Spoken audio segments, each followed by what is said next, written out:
Welcome to Self-Determination Module 4. This is our last module for self-determination. Today we are going to be talking about identifying strengths and weaknesses, positive self-talk, self-esteem, and circle of support. So why do we need to know what our strengths and weaknesses are? A lot of times we're really good at admitting our strengths, but admitting our weaknesses sometimes is really difficult. And what we need to understand is that is not a weakness. We all have strengths, but we also have areas of weakness, and that's okay. That's where we need to identify to help us make and set goals, set our priorities, making those informed decisions, and again, requesting accommodations. If there is something I don't know how to do and I'm not as strong in that area, I need to be able to self-advocate for it. And you can see as we went through all of these modules, how all of those components from module 1 are intertwined and they all work together to create self-determination. That's why I said self-determination is such an umbrella because there's so many components underneath. But with all those components, we all have to work together to make sure that we are functioning independent adults and that we get our students the skill sets they need to be adults and they are able to function independently. So how do we do all this? Well, we need to make sure that our students understand their disability. What is their disability? What does that mean that I have autism? What does it mean to have an intellectual disability? What does it mean to have a speech impairment? Again, I need to understand what my disability is. So now I can set a goal that's appropriate for myself. And I can do action planning. I can do steps to make those choices. I can look at, I need to have a certain schedule or routine or a checklist. I have to self-advocate and be able to self-monitor. Those are huge. I need to be able to self-monitor myself because when I leave school, nobody's going to monitor me. I am on my own and I need to be able to perform these skills so I can be an independent functioning adult. But you can see how understanding my strengths and weaknesses helps me achieve a goal, helps me action plan, make those choices. Do I need to have a checklist so I can self-advocate and self-monitor? You can see how, again, all of these things come together and work together. So, again, why do I need to know strengths and weaknesses? Because it's essential for the quality of life. I have strengths, but I also have some weaknesses, and I know what those weaknesses are, and I work on getting assistance because it's not easy to ask for help, and I completely understand that. But it's okay to ask for help. That is not in short a weakness. That's actually a strength to be able to self-advocate and ask for the assistance you need. So we need to make sure that our students have functional communication skills. Are they able to communicate? Are they using a certain method to communicate or a mode of communication? Are they using a PEC system? Are they using Proloquo, touch chat? Are they using a certain type of device, an iPad, a Dynavox? What things are they using and is it functional for them? Because we want them to express their needs and preferences. That's huge. They need to be able to tell me, what do you need? How can I help you? What do you prefer? And then we also reinforce them. Thank you for expressing and telling me what you need.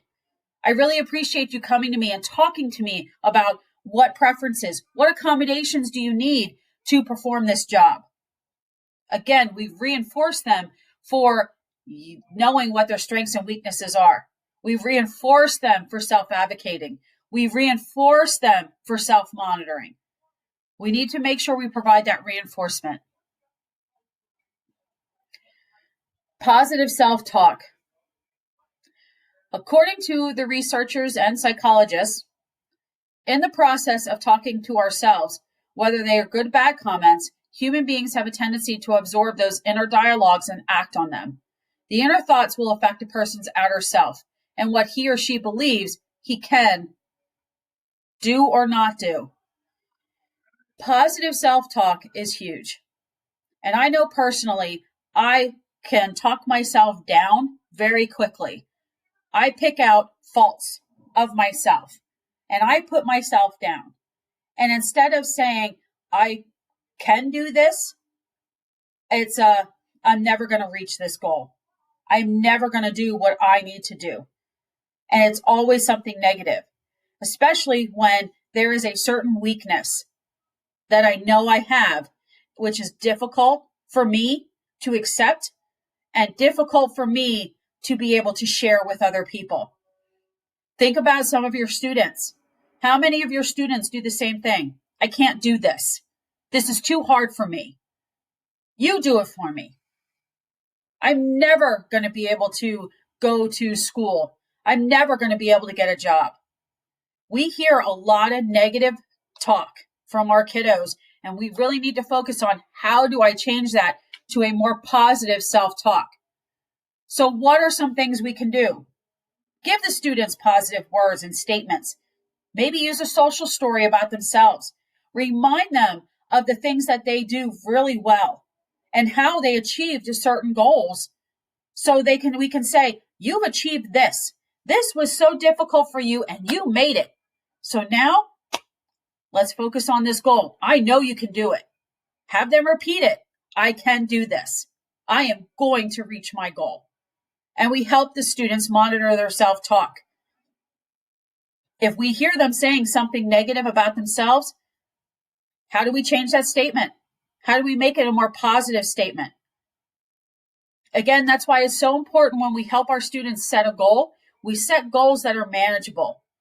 We set action plan steps. We break them down into smaller, more manageable pieces so they start to build up behavioral momentum. I have this goal. Now I have to do 5 steps to get to this goal. And if I do step 1, I'm great. Now I got step 2. Woohoo, I'm doing it. Step 3. And I'm building up behavioral momentum. The more success I achieve, the more momentum I build, the more I'm going to reach that goal. But we want to make sure that we teach our students how to positive self-talk. Because self-talk and self-esteem work together. If I sit here and tell myself long enough that I'm not good and I'm not worthy and I'm never going to make it, my self-esteem is going to go downhill really fast. But if I can sit here and say, I can do this. I achieved my goal. I am going to get a job. I am going to go to school. My self-esteem, my self-confidence, I sit up taller. I'm looking at people.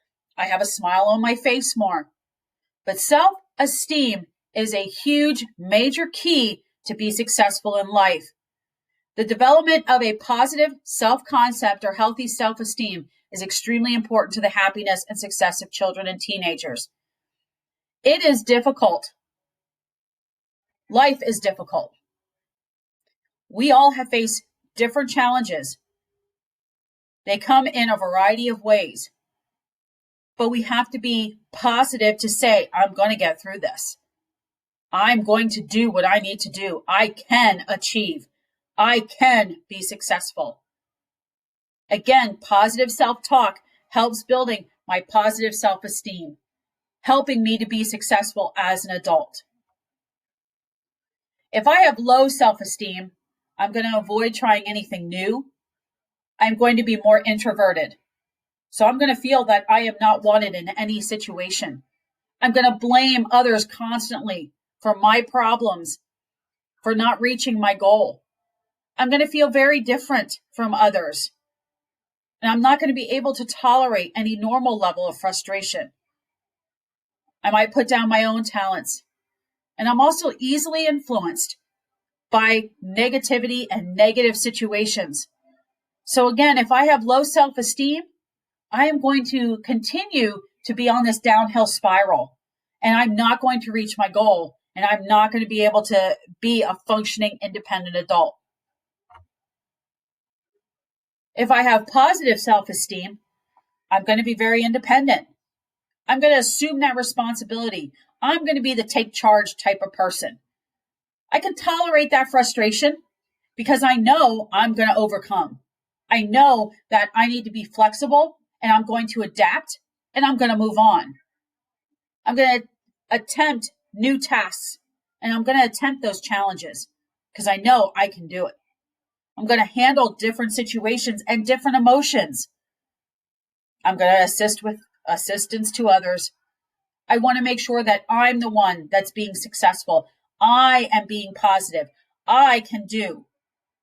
And again, if we use and model positive self-talk, our students are going to see that this makes me feel better. I want to be happy. I want to feel better. I want to feel independent, and I want to be able to achieve my goal. So you can see again how all of these things come together and intertwine, knowing what my strengths and weaknesses are, making sure that I'm using that positive self-talk to build up, to make sure I have positive self-esteem. Then we come to our circle of support, which is again another big step. When I'm trying to develop a positive self-image, I need to know what my level of support is. I don't want to feel that I'm being so isolated. I want to increase positive supports and meaningful goals in my life. So I need to teach students and families how to use a circle of support. There's a graphic organizer, and it starts off with a small circle, which is me. This provides me by myself. This is what is about me. Then I go out and now I have another circle. That could be my extended family, my close family. And the circles branch out more and more as the supports grow. And you'll see examples within the next couple of slides. But we need to make sure we provide that guided practice. Remember, the I do, we do, you do. So I model my circle of support, and then I provide guided practice to help students recognize, okay, what are some of your levels of support, to the point where they start developing their own circle of support. So when we're talking about a circle of support, we have that first circle. That's the circle of intimacy. This is something that is for me, that's private. Second circle is looking at friendships. Third, the circle of participation. I look at certain organizations, maybe networks, people that I'm involved in, volunteer work, our church community. And then the fourth circle is for the exchange. Those are people that are paid to be in my life, doctors, therapists, maybe other agencies that are providing funding or providing those supports. So here you can see an example. All right, this is Nick's circle of support. So we have Nick. He's in circle 1. Circle 2 is his mom and dad and his 2 brothers. As we start to venture out, you can see where he has friends. And then he has in that last circle, the people that are paid to be in his life.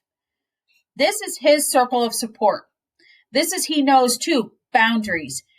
I am in the circle by myself, to where I have mom and dad and my brothers, to where, okay, how do I interact with my parents? I can give them hugs. I can give them kisses, and that's great. But then I have my friends. Maybe a hug, maybe a shake of hand. Depends on how close our friends are. But once we get out to that other level where we have people that are paid to be in our lives, then we have to, how do we interact with them? We shake their hand. We say hello, because we're not at that level of that type of relationship with them to give them hugs, to give them a kiss. We want to make sure that we also teach boundaries when we're using the circle of support. As we go through life, our circle of support continues to grow, and it will get bigger, depending on the people that come in and out of our lives. So you can see on this circle of support that we just have names. If we need to, we can apply pictures. If it helps our students understand who people are and to help make that connection. So we can always use names, and we can use pictures, or we could use a mix of name and pictures. It all depends on how we meet the students' needs. But the circle of support is very important for our kiddos. They need to understand who our support level is. We as independent adults know who our supports are. Our parents, our grandparents, aunts, uncles, our siblings. All right. Then we know who our close-knit of friends are.